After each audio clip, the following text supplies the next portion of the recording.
Praise the Lord. Praise the Lord. எல்லாரும் எப்படி இருக்கீங்க? आप सब कैसे हैं? சுகமா இருக்கீங்களா? आप सब ठीक हैं? 4 வாரமா உங்க யாரையும் போகமாய் பார்க்க முடியாம போயிருச்சு.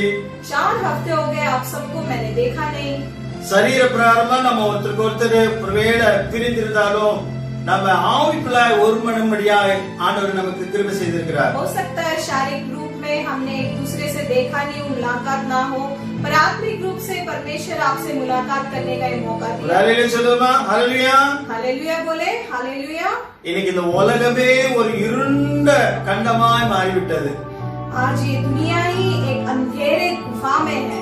குழந்தைங்க, பிள்ளைங்க, வாலிபர்கள், बच्चे और बूढ़े, जवान लोग, இளம் தம்பதிகள், பெற்றோர்கள், முதியவர்கள், नए जोड़ी जो हस्बैंड वाइफ लोग हो और बूढ़े बुढ़ापे में रहने वाले लोग हो, எல்லாருடைய வாயிலிருந்து வர ஒரு வார்த்தை என்னன்னா கொரோனா கொரோனா கொரோனா தான். हर किसी की जुबान से एक ही शब्द आ रही है, कोरोना कोरोना और कोरोना. பேப்பர் செய்தியை பாருங்க, चाहे न्यूज़पेपर देखें, டிவி செய்தியை பாருங்க, चाहे टीवी में देखें, फेसबुकல பாருங்க, चाहे फेसबुक में देखें, வாட்ஸ்அப்ல பார்த்தாலும் சரி, व्हाट्सएप में देखें, ட்வீட் பாருங்க, या ट्वीट देखें, யூடியூப் பாருங்க, या यूट्यूब देखें, எல்லாத்துலயும் வருது இந்த கொரோனா செய்தி தான் பாக்குறோம். हर किसी में हम देख सकते हैं इस कोरोना के बारे में. இந்த உலகத்துல இந்த பயங்கரமான கொரோனா தொற்று வியாதினால அநேகர் மரித்து போனார்கள். इस कोरोना महामारी से अनेक लोग मर चुके हैं. மரணம் ஒரு நதி போல வந்து அநேகரை மாறிட்டு போயிடுச்சு. और मृत्यु जो है एक नदी के जैसे आकर अनेक लोगों को ले चला. இன்னைக்கு பல தேசங்கள் முடங்கி போய் கிடக்கிறது. आज बहुत से देश ऐसे हैं जो इस चीजों से भड़काव पर बहुत कठोर समय में गुजरते हुए हैं. அநேகருடைய வாழ்வுல மரண பயம் என்கிறது ஆட்கொண்டிருக்கிறது. अनेक लोगों के जीवन में मृत्यु का ये जो भय है उनके ऊपर. அக்கம் பக்கத்துல இருக்கிறவங்கள பார்க்க முடியறது இல்ல. आज आसपास के लोगों को हम देख नहीं पा रहे हैं. பேசுறதுக்கோ தொடவோ चाहे उनसे बात करना हो या அல்லது அவங்க கிட்ட இருந்து பொருளை வாங்குறதோ அல்லது கொடுக்கறதோ या उनसे कुछ लेना या पाना देना, இதெல்லாம் செய்யறதுக்கு நமக்கு ரொம்ப பயமா இருக்குது. ये सब करने के लिए हमें बहुत डर लग रहा है. ஆனால் இப்படிப்பட்ட சூழ்நிலையிலும் கூட लेकिन ऐसे समय में भी கர்த்தர் நம் கூட இருக்கிறார். परमेश्वर हमारे साथ है. கர்த்தர் நம்மை இம்மட்டுமாய் பாதுகாத்திருக்கிறார். परमेश्वर अब तक हमें संभाल कर रखा நம்முடைய है. தேவைகள் எல்லாம் சந்தித்திருக்கிறார். हमारे हर जरूरतों को उसने पूर्ति की நம்முடைய है. குறைவுகள் எல்லாம் நிறைவுபடுத்தி இருக்கிறார். हमारे हर कमियों को उसने पूरा किया. மகிழ்ச்சியும் சந்தோஷமும் சமாதானமும் இந்த பூமியிலே நம்மை வைத்திருக்கிறார். खुशियों और शांति के साथ इस भूमि में उसने हमें रखा. இதெல்லாம் அவருடைய கிருபை ஒன்று மாத்திரமே. ये सिर्फ उसकी कृपा ही है. நாம் நிர்மூலமாகாத தேவனுடைய சுத்த கிருபை என்று சொல்லி வேதத்திலே வாசிக்கிறோம். चाहे हम इधर जीवित भी क्यों ना हो, उसकी प्रभु की इच्छा ही है. காலைதோறும் அவருடைய கிருபை புது கிருபையா இருக்கிறது என்று சொல்லி வாசிக்கிறோம். हर सुबह की भोर उसकी ही कृपा है. இந்தியாவுல நீங்க பாத்தீங்கன்னா ஃபர்ஸ்ட் லாக்டவுன் 21 நாள் இருந்தது. इंडिया में अगर आप देखेंगे तो पहला लॉकडाउन था जो 21 दिन के लिए था. அதுக்கப்புறம் 19 நாட்கள் நீடித்தாங்க. उसके बाद 19 दिन के लिए उसको और आगे करा गया. ஆக மொத்தம் 40 நாட்கள் லாக்டவுன்ல நாம எல்லாம் இருந்து கொண்டிருக்கிறோம். लगभग 40 दिन के लॉकडाउन में हम நீங்க चले. வேதத்துல பாப்பீங்கன்னு சொன்னா अगर आप व्यवस्था पे देखेंगे तो சில எண்கள் நம்பர்கள் மிக முக்கியமான நம்பர்களை நாம் வேதத்துல பார்க்க முடியும். बहुत एक अंक के बारे में बताया गया मुख्य अंक है. 1 7 நிறைய இடத்துல நம்ம வேதத்துல இத 7ஆம் நம்பரை நாம பார்க்கிறோம். बहुत से जगह में हम 7 नंबर के बारे में देख सकते हैं. அதே மாதிரிதான் இந்த 40ங்கிற நம்பர் மிக முக்கியமான இடம் வகிக்கிறது நம்முடைய வேதத்துல. वैसे ही 40 ये जो नंबर है इसको भी हम बहुत से जगह में मुख्य जगह में देख सकते हैं. பல இடங்களில் நாம் வேதத்தில் பார்க்க முடியும். बहुत से जगह में हम व्यवस्था में देख सकते हैं. நோவா நாட்கள் எடுத்து பார்த்தீங்கன்னா अगर नूह के जमाने में आप देखेंगे तो 40 நாட்கள் வெள்ளம் வந்து பூமியை அழித்ததுன்னு சொல்லி வாதத்துல வாசிக்கிறோம். 40 दिन तक बाढ़ आकर उस जगह को मिटा दिया. மோசே வனாந்தரத்துல இருக்கும்போது இஸ்ரவேலரை கானானுக்கு நேரா வழிநடத்தும் பொழுது 40 வருஷம் ஆனதுன்னு சொல்லி வாசிக்கிறோம். जब मूसा अपने लोगों को कनान से लेके जाने तक हम देखते हैं कि वो 40 दिन तक रहा. மோசே தேவனுடைய சமூகத்துல போய் அவரோடு கூட பேசுறதுக்கு 40 நாட்கள் அவரோடு கூட அந்த சீனா மலையில தங்கி இருந்தான். मूसा जो है प्रभु से बात करने के लिए लगभग 40 दिन तक वो सीना के उस पहाड़ पे रुका। கோலியாத்தை நீங்க பாத்தீங்கன்னா 40 நாட்கள் இஸ்ரேல் மக்கள் மத்தியில ஒரு சவால் விட்டுக்கிட்டு எங்கட யார் போட்டிக்கு வர்றா அப்படின்னு சொல்லும்போது எல்லாம் பயந்துகிட்டு இருந்தாங்க. और गोलियत के बारे में देखेंगे तो लगभग उसने भी 40 दिन तक रहकर वो इजराइल के लोगों के साथ लड़ाई करने के लिए वहां खड़ा था। எலியாவை நீங்க பாத்தீங்கன்னா ஆண்டவர் பாருங்க சாப்பாடு இல்லாத நேரத்துல அவனுக்கு உணவு கொடுத்தாரு. அந்த போஜனத்தினால 40 நாட்கள் நடந்து போய் ஊழியம் செய்தான். एलिया को भी अगर हम देखते हैं तो वो 40 दिन तक वो जाकर सेवकाई किया उस भूख के लिए। நினிவே மக்கள் பாருங்க 40 நாளுக்குள்ள தேவன் அழிப்பேன்னு சொன்னாரு. ஆனா அவங்க மனம் மாறும்போதோ அவங்க எல்லாம் ரட்சிக்கப்பட்டாங்க, பாதுகாக்கப்பட்டாங்க. निनिवे के अगर लोगों को भी देखे तो वो मन फिराने के लिए 40 दिन लगभग उनको भी लगा। இப்படி நான் அடுக்கிக் கொண்டே போலாம் 40 40 40 என்பதை குறித்து. इस तरीके से हम 40 40 40 कर हम देखते हैं। நீங்க வேதத்துல பாத்தீங்கன்னு சொன்னா अगर हम व्यवस्था पे देखेंगे तो 146 முறை இந்த 40 நம்பர் வருகிறது. 146 बार ये 40 नंबर के बारे में बताया गया है। நானே காலையில கூகுள்ல நான் கொஞ்சம் இது குறித்து நான் பார்த்தேன். आज सुबह जब मैं गूगल में देख रहा था இது குறித்த விளக்கம் என்ன சொல்றான்னு சொன்னா इस 40 नंबर के बारे में क्या बताया गया है? பீரியட் ஆஃப் டெஸ்டிங் சோதனை நேரம் என்று சொல்லி அதுல போட்டிருக்காங்க. इसमें लिखा गया है कि कठिनाइयों का समय। இந்த வருஷம் நமக்கு ஆண்டவர் அந்த முதல் அந்த வாக்குத்தத்தம் நமக்கு சபைக்கு கொடுத்தாரு. உங்களுக்கு ஞாபகம் இருக்குதா? क्या आप सबको पता है इस साल की शुरुआत में प्रभु ने हमें क्या वाचा दिया? சிறையிருப்பை மாற்றுவேன் என்று சொல்லியிருந்தார். मैं तुझे बंदियों से छुड़ाऊंगा। ஹல்லேலூயா. हालेलुया। ஆகவே இந்த 40 நாட்கள் நமக்கு சிறையிருப்பு மாதிரி தான் இருக்கிறது. तो ये लगभग 40 दिन हमारे लिए बंदियां जैसे हैं। மோசே வாழ்வில இந்த காரியத்தை குறித்து பார்க்க முடியும். मूसा के हम उसकी जिंदगी में भी देख सकते हैं। நினிவே மக்களுடைய வாழ்க்கையில இதை பார்க்க முடியும். निनिवे के लोगों के उस जीवनों में भी देख सकते हैं। எசேக்கியா தீர்க்கதரிசியுடைய வாழ்க்கையில இதை பார்க்க முடியும். जो एसेकिया राजा है उसके उनके जो भविष्य करता है उनके पास भी हम देख सकते हैं। எலியா தீர்க்கதரிசி வாழ்க்கையிலும் பார்க்க முடியும். और एलिया के जो भविष्य करता है उनके बारे में भी हम देख सकते हैं। இஸ்ரேல் மக்களுடைய அந்த வனாந்திர வாழ்க்கையிலும் நம்ம 40 வருஷங்களா போனதை நாம் பார்க்கிறோம். इजराइल के लोग जो गए थे उनके बारे में भी हम देख सकते हैं। ஆக இந்த 40 மிக முக்கியமான ஒரு நம்பராய் எங்க வைக்கிறது வேதத்துல. तो ये जो 40 ये जो नंबर है तो ये व्यवस्था में बहुत मुख्य रूप में बताया गया है। இன்னொன்னு இப்படியே சொல்லுது எண் 40 வந்து அடிக்கடி வேதத்துல வருகிறது. அது ஜட்ஜ்மென்ட் ஆர் டெஸ்டிங், அதாவது நியாய தீர்ப்பு அல்லது சோதனை என்பதை என்று சொல்லி கூகுள்ல மறுபடியும் போட்டிருக்காங்க. गूगल में हम देखेंगे तो न्याय का जो फैसला है वो बताने वाला उसके बारे में लिखा है। இந்த 40 குறித்து நம்ம ரொம்ப ஆவிக்குரிய அர்த்தம் எடுக்க வேண்டிய தேவையே கிடையாது. इस 40 नंबर के बारे में हम देखें तो आत्मिक रूप से देखने की ऐसी कोई जरूरत नहीं है। இதுக்கு ஆண்டவரும் ஆவிக்குரிய அர்த்தத்தை நமக்கு கொடுக்க போறது கிடையாது. परमेश्वर भी ऐसे कोई आत्मिक रूप से हमें इसके लिए कुछ बताने वाले नहीं। ஆனா இந்த குவாரண்டைன் நாட்கள், அந்த லாக்டவுன் நாட்கள், लेकिन ये क्वारंटाइन के समय और ये लॉकडाउन के समय இது வந்தது ஒரு விதத்துல நமக்கு நன்மையானது விதமா தான் இருக்கிறது. ये जो आया हमारे लिए एक तरफ से अच्छाई के लिए। காற்று தூய்மை, பொல்யூஷன் எல்லாம் ரொம்ப பாருங்க, இப்ப பாத்தீங்கன்னா தெரியும் ரொம்ப தூய்மை ஆயிருச்சு. देखिए हवा कितनी साफ हो चुकी है और ये पोल्यूशन बिल्कुल खत्म हो चुका है। அங்கங்க மக்களுடைய சத்தம், வாகனங்கள் சத்தம் இதெல்லாம் கம்மியாயிருச்சு. और जितने नॉइस पोल्यूशन है, लोगों की चिल्लाहट और ये जो वाहन के चिल्लाहट जो भी थे वो आवाजें सब बंद हो चुका है। இயந்திரங்களுடைய சத்தம், மிஷினுடைய சத்தம் எல்லாம் குறைஞ்சு போயிருச்சு. और मशीनों की जो आवाज है वो सब बंद हो चुका है। ரோடுகள்ல சண்டை சச்சரவு எல்லாம் குறைஞ்சு போச்சு. கொலை கொள்ளை எல்லாம் குறைஞ்சு போயிருச்சு. और रोडों में देखो जैसे कि चोरी चक्का और इस तरीके से झगड़ा वगड़ा ये सब बंद हो चुका है। அது மாத்திரமல்ல, நம்முடைய குடும்பத்தினர்களை, நண்பர்களை, உறவினர்களை, மற்றவர்கள் எல்லாம் நம்ம நேசிக்க கற்றுக்கொண்ட அந்த நாட்கள்ல यही नहीं, हमारे परिवार के लोगों को, हमारे रिश्तेदारों को इन समयों में हमें उनसे प्रेम रखना है। ஒருவேளை கணவன் மனைவி வேலை நிமித்தமா அது நிமித்தமா தூரமா இருந்திருக்கலாம்.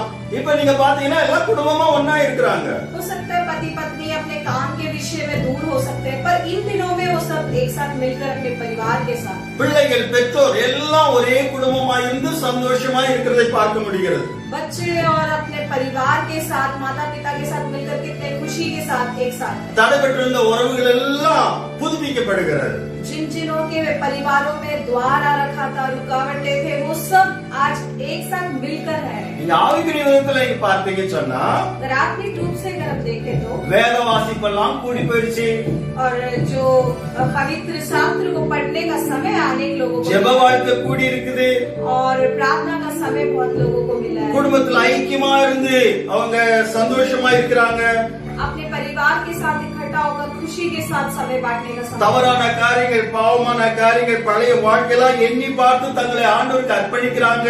हर एक गलत कार्य, जो पापों के जीवनों को सोच कर अपने आप को अंगीकार करके ऐसा एक समय बांटने का उनको இந்த समय। நாட்களில் விசுவாசம் அநேகருடைய வாழ்க்கையில கூடி போயிருக்கு.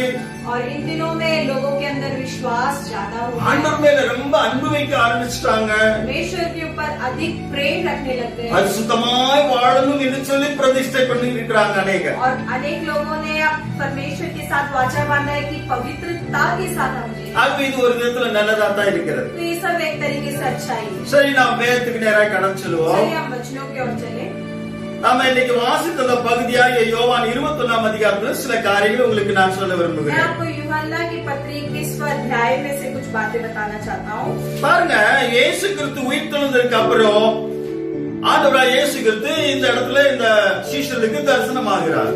देखिए, जब प्रभु यीशु मसीह मर गए थे, उसके बाद वो जीवित हुए, तो वो आकर उधर दर्शन दिए। हम उधर देख सकते हैं अपने शिष्यों के पास। 1 கொரிந்தியர் 15 அதிகாரத்துல வாசிப்பீங்கன்னா अगर 1 कोरिन्थियोस के 15वें अध्याय में देखें तो பவுல் ஒரு பெரிய பட்டியல் போட்டு சொல்றார். पौलुस ने एक बहुत बड़ा पत्री डाल के बताया। கேபா 12 சீஷர்கள், केबा और उसके 12 शिष्य, 500 பேரு, 500 लोग, யாக்கோபு, याकूब அப்போஸ்தலர்கள், और प्रेरितों, மாத்திரமல்ல மகதலேனா மரியாள், यही नहीं मगदलीन मरिया, எம்மாவூர் சீஷர்கள், एम्मा के शिष्य, இப்படி பலருக்கு கர்த்தர் தரிசனமானது அங்கே போடப்பட்டிருக்கிறது. ऐसा अनेक लोगों को परमेश्वर ने दर्शन दिया। அப்புறம் கடைசியில சொல்றாரு, आखिरी में बताया है, பாவியாகிய அகால பிரவியாகி எனக்கும் அவர் தரிசனம் கொடுத்தார்னு சொல்றாரு. பாருங்க, இவங்க எல்லாருக்கும் ஆண்டவர் தரிசனமானதுக்கு பின்னால பவுல் பாவியாகி எனக்கும் கர்த்தர் தரிசனமானார்னு சொல்லி அவர் சொல்றார். देखिए, इन सबको दर्शन देने के बाद पौल कहते हैं कि इस पापी मनुष्य को भी दर्शन दिया। இப்ப நம்ம இந்த பகுதிக்கு நாம வருவோம். अब इस पत्री के बारे में हम देखें, இங்க என்ன நடக்குதுன்னு சொன்னா, यहाँ क्या हो रहा है देखते हैं। இந்த யோவான் 21:3 நாம் வாசிக்கிறோம். यूहन्ना की पत्री उसके 21वां अध्याय 30वां वचन में हम देखते हैं। ஏறக்குறைய ஒரு வாரம் கழித்து இந்த சம்பவம் நடக்குது. लगभग 1 हफ्ते के बाद ये संभावना हो रहा है। அது மேல் அதிகாரத்துல நீங்க வாசிக்க முடியும். தேமாவுக்கும் ஆண்டவர் 8ஆம் நாள்ல தரிசனமானார் சொல்லி. और थेमा को भी परमेश्वर ने तोमा को भी परमेश्वर ने वहाँ पर दर्शन दिया। அவே 8 நாள் கழிச்சு மறுபடியும் இங்க இந்த சம்பவம் நடக்கிறது. तो हम देख सकते हैं 8 दिन के बाद दोबारा ये घटना हो रहा है। இந்த சம்பவத்தை நம்ம பார்க்கும்போது பேதுருவும் அவரோடு கூட சில சீஷர்களும் அங்கே இருக்கிறாங்க. यहाँ हम देख सकते हैं तोमा भी और उनके कुछ शिष्य लोग भी उधर थे। அது 2ஆம் வசனத்துல நம்ம பார்க்க முடியும். वो हम दूसरे वचन में देख सकते हैं। தோமா, நாத்தான்பே, செபதேயின் குமாரர்கள், அவருடைய சீஷர்கள் 2 பேரு எல்லாம் மொத்தமா அங்க இருக்கிறாங்க. दूसरे वचन में देखते हैं शमौन, पतरस और थोमा जो दिदुम्या कहलाते हैं, और गलील के काना नगर का नतनेल और जबूदी के पुत्र और उसके चेलों में से 2 और जन इकट्ठे थे। இவங்க எல்லாம் என்ன பேசிக்கிட்டு இருப்பாங்க? ये सब लोग क्या बातें कर रहे हैं? இயேசு கிறிஸ்து உயிர்த்தெழுந்து ஒரு வாரம் ஆயிடுச்சு. ये लोग यही सोच रहे होंगे कि यीशु मसीह जीवित होकर एक दिन हो गया है। அதனால இப்ப அவங்க ஒருத்தருக்கு ஒருத்தர் அவங்களுடைய காரியங்களை எதையும் அவங்க பேசிக்கிட்டு இருக்கிறது இல்ல. और इसी तरीके से कुछ आपस में बात ही कर रहे होंगे। ஆண்டவராய் இயேசு கிறிஸ்து எப்படி உயிர்த்தெழுந்தார் என்பதை குறித்து அவங்க பேசிக்கிட்டு இருப்பாங்க கண்டிப்பா. और वो यही अक्सर बात कर रहे होंगे उनके जीवित के बारे में। அவரு பூட்டின வீட்டுக்குள்ள உள்ள வந்தது சீஷர்கள் இடத்துல, वो शीशे के पास जब आए वो बंद कमरे में அவங்களோட கூட பேசினது, उनके साथ जब बात किए, அவங்கள ஆசீர்வதிச்சது, उन्हें आशीष किए தோமாவுக்கு விசேஷமாய் மறுபடியும் அவர் தென்பட்டது, और थोमा को दोबारा वो दिखाई देना தான் உயிரோடு இருக்கிறத அவனுக்கு காண்பிச்சாரு. और उनको ये दिखाया कि वो जीवित है कर அவனுக்கு தன்னுடைய விலாவை கூட திறந்து காமிச்சு, நீ கை போட்டு பாரு நான் உயிர் திறந்திருக்கேன்னு சொல்லி காண்பித்தாரு. उन्होंने अपनी रीढ़ की हड्डियां भी दिखाई उनको. எம்மாவு சீஷர்களுக்கு அவரு தென்பட்டு அவரோடு கூட கலந்து பேசிக்கொண்டு போனாரு. एम्मा शिष्य को भी उनको भी उनके साथ मिलकर बातें करते हुए அவங்க வீடு வரைக்கும் போனாரு. उनके घर तक गए அங்க போனோன்னு அவளுக்கு அப்பம் விட்டு ஆசீர்வாதத்தை கொடுத்தாரு. और उधर जाकर उनको वो जो रोटी तोड़कर उन्हें आशीष कर दिया. இதெல்லாம் அவங்க பார்க்கும்போது அவங்க இருதயம் கொழுந்து விட்டு எரிந்ததாம். ये सब देखकर उन्हें खुशी के साथ उनका मन उछल गया. கல்லறை எப்படி திறந்துச்சு அதை பத்தி பேசி இருப்பாங்க. उन्होंने ये भी सोचा होगा कि कैसे वो गुफा खुल गया होगा காவலாளி எல்லாம் திடுக்கிட்டு கீழே விழுந்தது. और कैसे वो जो सैनिक लोग कैसे गिरकर इधर उधर तितर बितर हो गए होंगे. அவரை சுத்தி வச்சிருந்த சேலை எல்லாம் எடுத்து உருட்டி ஒரு இடத்துல வைத்திருந்தது. और जो चादर उनके ऊपर ओढ़ रखा था वो सब इकट्ठा कर एक जगह पे रखा गया. மாறி மாறி ஒருத்தருக்கு இந்த காரியங்கள் எல்லாம் பேசிக்கிட்டே இருந்திருப்பாங்க. तो अदल बदल कर ये सब बातें वो आपस में कर ही रहे हैं. ஆனா என்ன நடக்குதுன்னு சொன்னா, पर क्या हो रहा है हम देखते हैं பூஜையில கரடி நுழைஞ்ச மாதிரி ஒரு சம்பவம். जैसे पूजा में एक भालू घुसने के जैसी एक बात हो गई. பேதுரு நுழைய ஆரம்பிச்சிட்டாரு. पतरस बीच में घुसे. பல வேளைகள்ல பேதுரு பாருங்க இப்படித்தான் இருந்துகிட்டு இருந்தாரு. अक्सर हम देखते हैं कि जो पतरस इसी तरीके से करते थे. நம்ம சில வேளைகள்ல ஆராதிக்கணும்னு நம்ம நினைப்போம், अक्सर ऐसा होता है कि हम आराधना करने के लिए सोचते हैं, நல்லா ஜெபிக்கணும்னு நினைப்போம், अच्छी प्रार्थना करने के लिए தாய் सोचते हैं. ஆண்டவரை துதிக்கணும்னு நினைச்சிட்டு இருப்போம், हम सोचते हैं गीतों के द्वारा प्रभु की महिमा करें, ஆண்டவரை பற்றி தியானிக்கணும்னு நம்ம நினைச்சிட்டு இருப்போம், उसके बारे में ध्यान करना सोचते हैं, பைபிள் படிக்கணும், वचनों को पढ़ने के लिए सोचते हैं, ஆண்டவருடைய பிள்ளைகளோடு கூட ஐக்கியமா இருக்கணும் அப்படின்லாம் நம்ம நினைச்சிட்டு இருப்போம். प्रभु के लोगों के साथ एकत्रित होकर रहना सोचते हैं. இந்த பேதுரு மாதிரி சில வேளைகளை யாராவது ஒருத்தர் வந்து பிசாசு அவங்களுக்குள்ள நுழைஞ்சு இந்த காரியங்கள் எல்லாம் மாற்றி போடத்தான் பார்ப்பான். पतरस जैसे कुछ लोग जैसे हैं कि वो उनके अंदर ऐसे गलत कार्य जाकर और लोगों को फुसला देते हैं. ஆண்டவர் அவனை குறித்து முன்னாலே கடிந்து கொண்டு இருக்கிறார். परमेश्वर ने पहले उसके बारे में बताया. மத்தேயு 16:23 வாசிக்கிறோம். मत्ती के 15 अध्याय उसके 13वां वचन में हम देखते हैं, எனக்கு பின்னால போ சாத்தானே அப்படின்னு சொல்லி திட்டினாரு பேதுருவை பார்த்து. परमेश्वर ने उसको बोला, पतरस को बोला, पीछे हो शैतान, நீ எனக்கு இடரா இருக்கிற, तू मेरे लिए भाड़ा है. தேவனுக்கு ஏற்றவில்லை சிந்திக்காம மனுஷனுக்கு ஏற்ற உலக காரியங்களை சிந்திக்கிறேன்னு அவர் சொல்லியிருந்தார். प्रभु के बारे में नहीं, संसार के लोगों के बारे में सोचता है. அவங்க எல்லாம் பாருங்க, மற்ற சிஷியெல்லாம் ஆண்டவருடைய உயிர் தோதலை பற்றி பேசிட்டு இருக்கும்போது இடையில இவன் விழுந்து ஒரு டைவர்ட் பண்ணி விடுறான். देखिए वो लोग जब प्रभु यीशु की जीवित के बारे में सोचते समय ये बीच में घुसकर उस बातों को कुछ अलग रूप से लेके जा रहे हैं. அவங்க ஆண்டவருடைய உயிர் தோதலை பேசிக்கிட்டு இருக்கும்போது பேதுரு உலக காரியத்தை பேச ஆரம்பிச்சிட்டான். जब वो लोग जीवित के कार्यों के बारे में बात कर रहे हैं तो ये संसारिक की बातों में आ गए. அது பாருங்க, அங்க நீங்க வாசிப்பீங்கன்னு சொன்னா अगर देखेंगे आप उधर पढ़ेंगे तो 3ஆம் வசனத்துல வாசிக்கிறோம், तीसरे वचन में हम पढ़ते हैं, நான் மீன் பிடிக்க போறேன் அப்படின்னு அவன் சொல்றான். वो कहता है मैं मछली पकड़ने जा रहा हूँ. உடனே அவங்க பேச்செல்லாம் நிறுத்திட்டு என்ன சொல்றாங்க, நாங்களும் வர்றோம் அப்படின்னு சொல்றாங்க. वो लोग देखते हैं वहाँ पे अपनी बातों को रोक कर कह रहे हैं कि हम भी तेरे साथ आ रहे हैं. பேதுரு பாருங்க பின்வாங்கி போறதை நம்ம பார்க்க முடியுமாங்க. यहाँ हम देख सकते हैं कि पतरस पीछे हो चला. பின்மாற்றம் அவனுக்குள்ள வந்துருச்சு. उसके अंदर पीछे होने की चाहत आ गई. பழைய குருடி கதவை தேடிக்கிறது மாதிரிதான் அவன் பழைய வாழ்க்கையை மாற்றி, அவன் பழைய எல்லாம் புதிய வாழ்க்கையை மாற்றி பழையதுக்குள்ள போக ஆரம்பிச்சிட்டான். देखिए वो पिछला दिनों में चले गया, जो नया उसको भूल गया और पिछलों पे चले गया. மீன் பிடிக்கிற இவனை பார்த்துதான் ஆண்டவர் உன்னை மனுஷனை பிடிக்கிற ஆத்மேன்னு சொல்லி இருந்தாரு. और परमेश्वर ने कहा था कि तू तो मच्छी पकड़ने वाला, तुझे मैं मनुष्य पकड़ने वाला बनाऊंगा. இவனுக்கு நல்ல தாளந்துகளை கொடுத்திருந்தாரு, வரங்களை கொடுத்திருந்தாரு, கிருபையை கொடுத்திருந்தாரு. उसको अच्छा तालंत और उसको अच्छा कृपा और वरदान भी दे रखा था. அவன் அந்த அருமையான அந்த ஊழியத்துக்கு அவனை அழைத்தாரு. और उसको सेवकाई के लिए चुना गया அவனை था, ஆசீர்வதித்து வைத்திருந்தாரு. उसे आशीष किया गया தம்மோடு கூட எப்போது இருக்கிறதுக்கு ஒரு நல்ல ஒரு ஸ்லாக்கியத்தை கொடுத்தாரு. और अपने साथ रहने का एक अच्छा सौभाग्य भी दिया था பலவிதமான பெரிய பொறுப்புகளை அவனுக்கு கொடுத்திருந்தாரு. और बड़े बड़े जिम्मेदारी उन्हें दिया था ஏன் பரலோகத்துடைய திறவுகோல்களை கூட அவனுக்கு கொடுப்பேன்னு சொல்லியிருந்தார். कि उस स्वर्ग की वो जो चाबी भी उन्हें दिया, கட்டவும் கட்டவிழ்க்கவும் அதிகாரம் கொடுத்தார். बांधने का और खोलने का अधिकार भी उन्हें दिया। உண்மையில்தான் என் சபையை கட்டுவேன்னு அவன் சொல்லியிருந்தார். उन्हें भी बताया कि तू सभा भी बनाएगा। இப்படிப்பட்ட பேதுரு பாருங்க தன்னுடைய வாழ்க்கையில அவன் பின்வாங்கி போறதை பார்க்க முடியும்.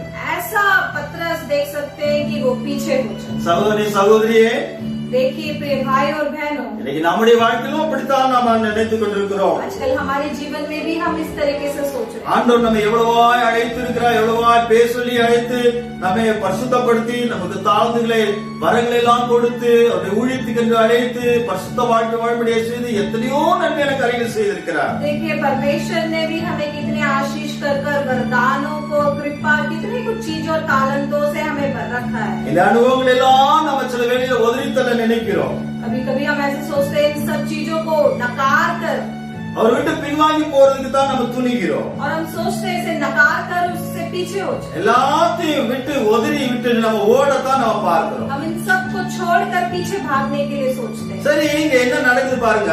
चलिए देखते हैं इधर क्या हो रहा है। அந்த 3ஆம் வசனத்துல நீங்க வாசிப்பீங்கன்னு சொன்னா, तीसरे वचन में अगर आप पढ़ेंगे तो அவங்க படகுல எல்லா சீசர்களும் ஏறி போய் கடலுக்குள்ள போய் மீன் பிடிக்க வலைகளை போட்டார்கள். वो लोग उस नाव पर बैठकर और समुद्र में जाकर उन्होंने जाल बिछाई और उन्होंने मच्छी पकड़े। ஆனா அந்த ராத்திரி முழுவதும் அவங்க பிரயாசப்பட்டோம், ஒரு மீன் கூட அவங்களால பிடிக்க முடியல. देखिए रात भर उन्होंने कोशिश की पर एक भी मछली वो पकड़ नहीं पाए। பேதுரு நீங்க பாத்தீங்கன்னா ரொம்ப வயசான மனுஷன் தான்.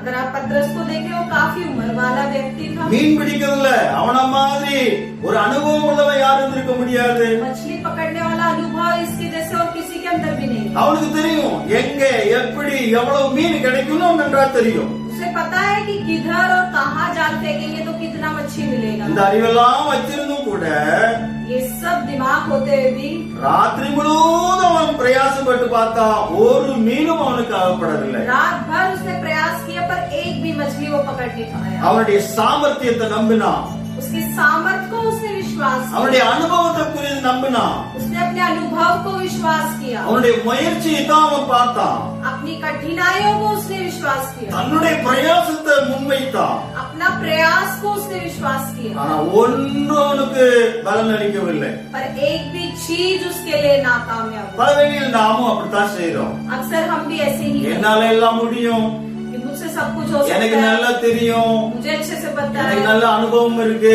मुझे अच्छा अनुभव है, நான் எல்லாம் செஞ்சு முடிச்சிருவேன். मैं सब कुछ करके खत्म कर दूंगा। நாம பல வேளையில இவனை மாதிரி தான் பல வேளை நினைத்துக் கொண்டிருக்கிறோம். हम भी अक्सर इन्हीं के जैसे सोचते हैं।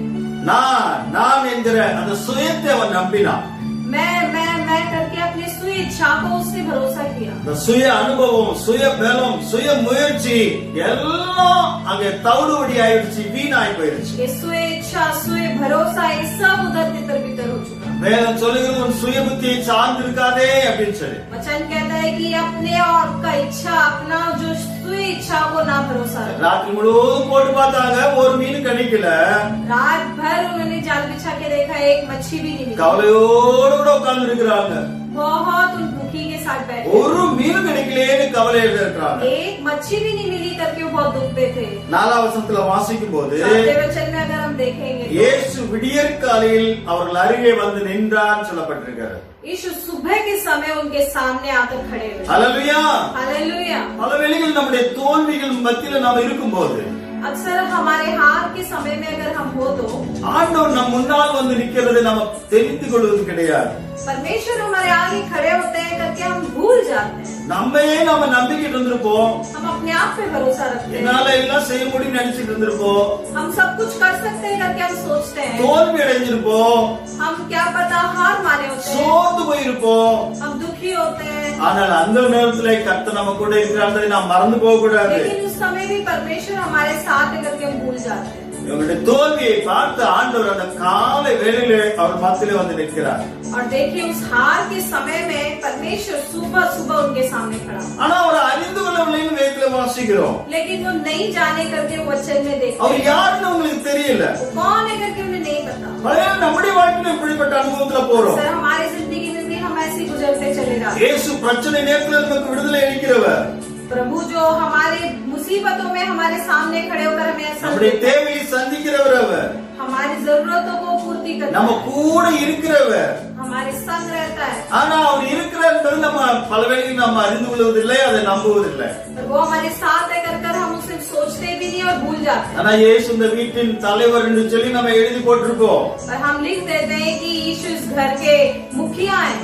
ஆனா அவரை தலைவராக வைத்து நாம் அவர் கூட இருக்கிறார் என்பதை நாம் மறந்து போகிறோம். और हम ये भूल जाते हैं कि वो हमारा मुखिया बनकर हमारे संग रहता है। இம்மானுவேல், கர்த்தர் நம் கூட இருக்கிறார் என்று அர்த்தம். इम्मानुएल का मतलब है कि प्रभु हमारे साथ है। மரித்தேன் ஆனால் சதாகாலம் நான் உயிரோடு இருக்கிறேன்னு சொல்லி அவர் சொல்லி मैं இருக்கிறார். मरा पर सदा सदैव तक मैं तुम्हारे संग हूँ। ஆனா அவங்களுடைய கண்கள் அடைக்கப்பட்டதா இருந்தது. पर उनकी आंखें बंद कर दिए गए थे। 5ஆம் வசனத்துல என்ன வாசிக்கிறோம் பாருங்க. 5वें चरण में देखते हैं இயேசு ஒரு இடத்துல கேட்கிறார், ஒரு கேள்வி சொல்றாரு. यीशु ने उनसे कुछ कहा। பிள்ளைகளே, சாப்பிட ஏதாவது உங்களிடத்தில் உண்டா அப்படின்னு கேட்கிறார். उन्होंने बोला, हे बालकों, क्या तुम्हारे पास कुछ मछलियां हैं? அவங்களுடைய பதில் என்னவா இருக்குது பாத்தீங்களா? उनका उत्तर देखें क्या है करके। ஒன்றுமில்லைன்னு சொல்றாங்க. नहीं, कुछ भी नहीं। ஆண்டவர் விரும்புகிறார், ஏதாவது இருக்குதான்னு சொல்லி கேட்கிறாரு. वो चाहता था, वो पूछा उनसे कि कुछ है। ஒன்றுமில்லைன்னு சொல்றாங்க. उन्होंने कहा कि हमारे पास कुछ भी नहीं। அவங்க தப்பிதங்களை உணர்ந்து கொண்டாங்க. उन्होंने अपनी गलतियों को मान ली। அவங்க எங்ககிட்ட ஒண்ணுமே இல்ல, நாங்க பிடிக்கலன்னு சொல்லிட்டு முழுமையா அவர் சொல்றாங்க. उन्होंने मान लिया और उन्होंने बोला हमारे पास कुछ भी नहीं है। உடனே இயேசு சொன்னாரு. एकदम से यीशु ने कहा, 6ஆம் வசனத்துல வாசிக்கிறோம். 6वें वचन में हम देखते हैं இயேசு படகுக்கு வலதுபுறமாய் வலையை போடுங்கள் என்றார். उन्होंने कहा कि अपने जो जालों को अपने दाहिने ओर डालो। அப்படியே அவர்கள் போட்டார்கள் சொல்லி வாசிக்கிறோம். और वैसे ही उन्होंने डाला करके हम देख सकते हैं। ஹல்லேலூயா. हालेलुया। இயேசு எப்ப வந்து இந்த காரியத்தை சொல்றாரு? यीशु ने कब आकर ये कार्य बताया? பகல் நேரத்துல வந்து சொல்றாரு. सुबह के समय आके बताया। மீன் எப்ப கிடைக்கும் தெரியுமா? மீன் பிடிக்க போறவங்க எப்ப போவாங்க தெரியுமா? आपको पता है मछली पकड़ने वाले कब जाते हैं मछली पकड़ने के लिए? ராத்திரியில போய் தான் மீன் பிடிப்பாங்க. रात को जाकर वो लोग मछली அப்பதான் அவங்க போய் மீன்கள் வரும், அதை போய் பிடிக்கிறதுக்கு ஒரு ஏதுவா இருக்கும். तभी उस समय मछली आते हैं तो उसे पकड़ा जाता பகல்ல அதை நம்ம பார்க்க முடியாது. है और सुबह के अवसर में हम देख भी सकते हैं। ஆனா ராத்திரி முழுவதும் இருக்க வேண்டிய சூழ்நிலையில அங்க இல்லாம போயிடுச்சு மீன். जब रात में होना चाहिए उस समय में वहाँ मछलियां ही नहीं था। ஆனா இயேசு சொன்னது பாருங்க, பகல் நேரத்துல வந்து சொல்றாரு. और यीशु ने सुबह के भोर में आकर कहा, வலைய போடுங்க அப்படின்னு சொல்றாரு. जालों को डालो। அப்படியே என்று சொல்லி ஒரு வார்த்தை அங்க பார்க்கிறோம். वहाँ हम देख सकते हैं एक अच्छा शब्द है, वैसे ही। அப்படியே அவர்கள் போட்டார்கள். वैसे ही उन्होंने डाला। என்ன நடந்துச்சு பாத்தீங்களா? देखिए उधर क्या हुआ? திரளான மீன்கள் அகப்பட்டது. बहुतायत से जो मछलियां उन्हें वहाँ मिले। அப்படியேன்னு சொன்னா என்ன அர்த்தம்னா, ऐसे का मतलब क्या है? அதுல ஒரு கீழ்ப்படிதலை பார்க்கிறோம். उधर एक आज्ञाकारी को देख सकते हैं। ரெண்டாவது விசுவாசத்தை பார்க்கிறோம். दूसरा उधर एक विश्वास को देखते हैं। உடனே அவர் சொன்ன வார்த்தைக்கு கீழ்ப்படிந்து வலையை போட்டாங்க. क्योंकि उनकी बातों की आज्ञा मानकर एकदम से तुरंत उन्होंने जालों को இவங்க சொல்லல, ராத்திரி முழுவதும் நாங்கெல்லாம் பிரயோஜனப்பட்டோம், அப்பதானே மீன் கிடைக்கும், நீங்க காலையில வந்து போக சொன்னீங்களே எப்படி கிடைக்கும்? அவங்க அவர் இடத்துல எந்த காரியத்தை பேசல. बोल सकते थे कि रात तो हमने डाला, तब तो कुछ नहीं मिला, सुबह क्या मिल जाएगा करके बोल सकते थे। அவர் சொல்லுகிற வார்த்தையை முழுமையாக விசுவாசித்தார்கள். पर उन लोगों ने जो प्रभु के एक एक वचनों को जो उन्होंने बोला उस शब्द को उन पर विश्वास किया। என்ன பலன் கிடைச்சு பாத்தீங்களா? क्या उनको बल मिला? திரளான மீன்கள் சொல்லி வாசிக்கிறோம். बहुतायत से मछलियां उन्हें मिली। பின்னால பாத்தீங்கன்னா 153 பெரிய மீன்களை பிடித்தார்கள். और वहाँ हम पीछे देख सकते हैं लगभग 153 बड़े मछलियों को भी उन्होंने पकड़े। மீன்களை இழுக்க முடியாதபடி இழுத்து அவர்கள் கொண்டு வந்தார்கள். और उसको खींच भी नहीं पाए, उस तरीके से वो खींच कर पकड़ कर लेके आए। வலை கிழியத்தக்கதான விதத்துல அவ்வளவு மீன்கள் அங்கே இருந்தது. देख सकते हैं कि जाल फटने को हो गया था, उतना मछलियां उस पे। ஹல்லேலூயா சொல்லுமா? हालेलुया बोले ना। கர்த்தர் இப்படித்தான் நம்மையும் ஆசீர்வதிக்க விரும்புகிறார். परमेश्वर ऐसे ही हमें भी आशीष करना चाहते இந்த அற்புதமான அதிசயமான காரியம் நம்முடைய வாழ்க்கையில் நடக்க வேண்டுமா? हैं। क्या ऐसा अद्भुत कार्य हमारे जीवन में ஒண்ணுமில்ல நம்ம நினைச்சிட்டு இருக்கிறோமே, हम सोचते हैं कुछ भी नहीं है, எதுவுமே இல்ல நினைச்சிட்டு இருக்கிறோமே, कुछ भी नहीं है हमारे जीवन நம்முடைய में। அனுபவத்தினால எதையாவது செஞ்சு நம்ம பெற்றுக்கலாம் நம்ம நினைக்கிறோமே, हम सोचते हैं हमारे अनुभव के द्वारा कुछ कर कर हम पा सकते हैं, இதெல்லாம் தோல்வியில தான் முடியும். ये सब हार में जाकर खत्म हो। ஒரு ஆசீர்வாதம் அதுல கிடைக்க போறது கிடையாது. कोई आशीष हमें अंदर नहीं मिली। ஆனால் அந்த வார்த்தைக்கு நாம கீழ்ப்படியும் பொழுது, जब उस वचनों के द्वारा अगर हम आज्ञाकारी बनते हैं, அவருடைய வார்த்தை நாம் விசுவாசிக்கும் பொழுது, उसके जो शब्दों को जब हम विश्वास करते हैं, அதன்படி நாம் செய்யும் பொழுது उसके अनुसार जब हम करते हैं, பெரிய ஆசீர்வாதம் நாம் பெற்றுக்கொள்ள முடியும். बहुत बड़ी आशीषों को हम पा सकते हैं। பாத்தீங்கன்னா திரளான மீன்கள் சொல்லி இருக்குது.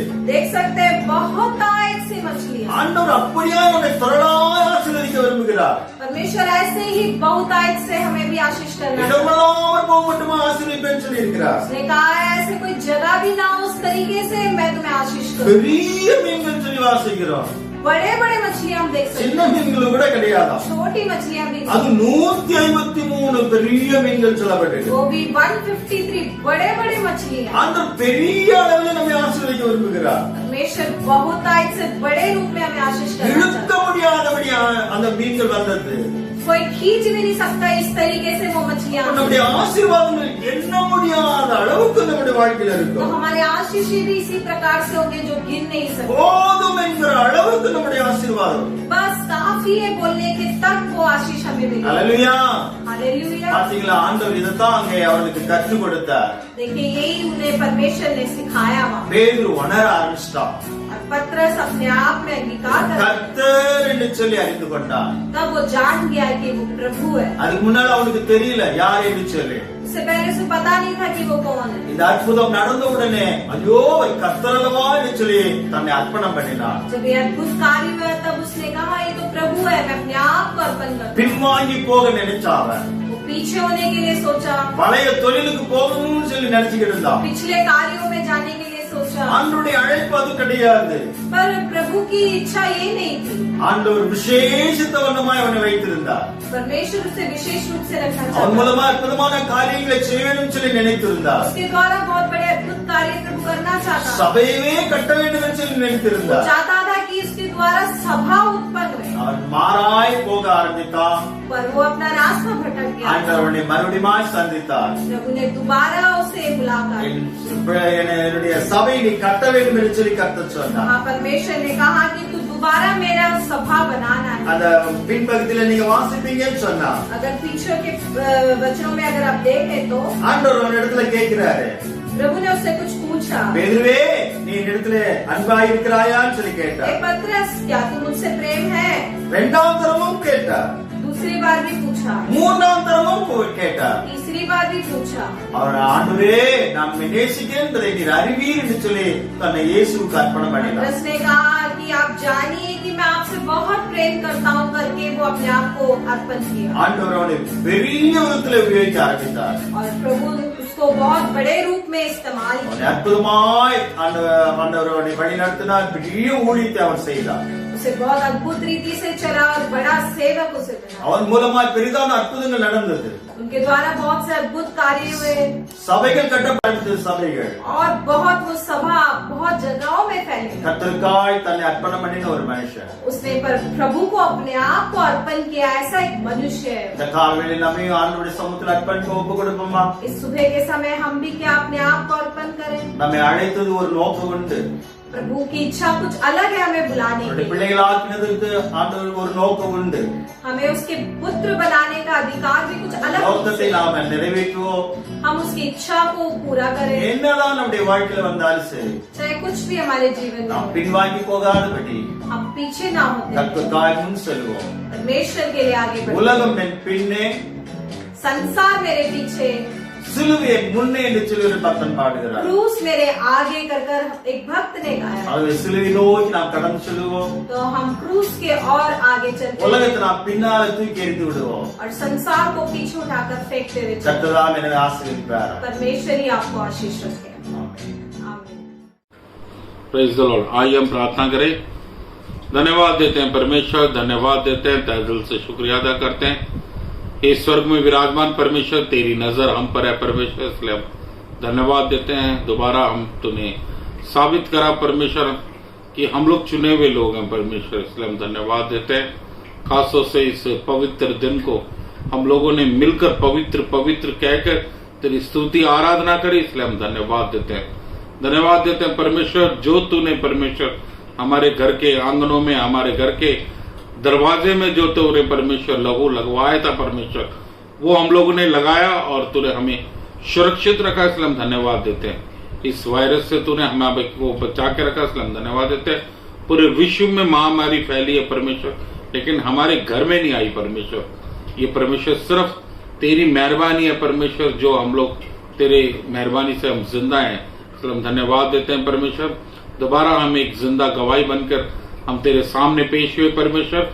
हम सारे गलीशे वाले परमेश्वर सिर्फ तेरे को हम अपनी जिंदा गवाही देते हैं परमेश्वर, कि तेरी वजह से हम परमेश्वर हम बचे परमेश्वर, तेरी वजह से हम लोगों को परमेश्वर सब कुछ मिला, इसलिए हम धन्यवाद देते हैं। आज परमेश्वर तेरे गीत के द्वारा, तेरे वचन के द्वारा, तेरे साक्षी के द्वारा, हम लोगों की साक्षी के द्वारा दोबारा परमेश्वर तेरी महिमा करे, इसलिए हम धन्यवाद देते हैं। धन्यवाद देते हैं परमेश्वर। इस लॉकडाउन के अंतर्गत भी परमेश्वर हमें तूने एक दिन भी परमेश्वर भूखा नहीं रखा, एक वक्त भी तूने भूखा नहीं रखा परमेश्वर, इसलिए हम धन्यवाद देते हैं। जो स्थिति बाहर बनी है परमेश्वर, हम उसे सोचते हैं तो परमेश्वर और रोंगटे खड़े हो जाते हैं, लेकिन परमेश्वर हमारा परमेश्वर महान और श्रेष्ठ है, जिसमें तूने हमें बचा के रखा परमेश्वर, इसलिए हम धन्यवाद देते हैं। धन्यवाद देते हैं परमेश्वर। दोबारा उन देशों के लिए भी हम प्रार्थना करते हैं परमेश्वर, जिस प्रकार हमारे कई लोगों ने प्रार्थना करा, सब देश के लिए प्रार्थना करा परमेश्वर। हमारी प्रार्थना व्यर्थ ना जाए परमेश्वर। सब ये महामारी यीशु मसीह के नाम से वो परमेश्वर खत्म हो जाए परमेश्वर, सब खत्म हो जाए परमेश्वर। हाँ परमेश्वर, हम मानते हैं, हम समझते हैं, जो तूने परमेश्वर हमसे जो गुस्सा हुआ है परमेश्वर, जो हमसे तूने मुख फेरा है परमेश्वर, हम अपनी गलतियों को अंगीकार करते हैं, हमारे पाप को हम अंगीकार करते हैं। हम लोगों ने परमेश्वर जो पाप किया है परमेश्वर, उसकी वजह से परमेश्वर जो तूने मुख मोड़ा है परमेश्वर, दोबारा हमसे तू प्यार करने वाला परमेश्वर है। दोबारा परमेश्वर इस जहां को परमेश्वर दोबारा परमेश्वर अपनी सृष्टि से जो तूने अपने सृष्टि से रचा था परमेश्वर, उसी सृष्टि से दोबारा इस जगह को दोबारा बनाएगा। धन्यवाद देते हैं परमेश्वर। दोबारा हर चीज के लिए प्रार्थना करते हैं, जो तूने व्यवस्था अनुसार बना के रखा, इसलिए हम धन्यवाद देते हैं। धन्यवाद देते हैं। हमारे गलीचे छोटे से लेकर बड़े लोगों तक के लिए हम प्रार्थना करते हैं। अगर कोई परमेश्वर बीमार होगा तो परमेश्वर तेरे हाथ, तेरे लहू के द्वारा परमेश्वर यीशु मसीह के लहू से वो छुटकारा पाएगा परमेश्वर। धन्यवाद देते हैं। दोबारा परमेश्वर हर चीज से तूने बचा के रखा। जितना भी धन्यवाद बोले, रात दिन हम धन्यवाद बोले, वो भी कम है परमेश्वर। दोबारा हमारे बच्चों के लिए भी हम प्रार्थना करते हैं, धन्यवाद देते हैं, तहे दिल से शुक्रिया अदा करते हैं। ये सब प्रभु मीठे सुंदर यीशु मसीह के नाम से मानते हैं, आमीन। Praise the Lord.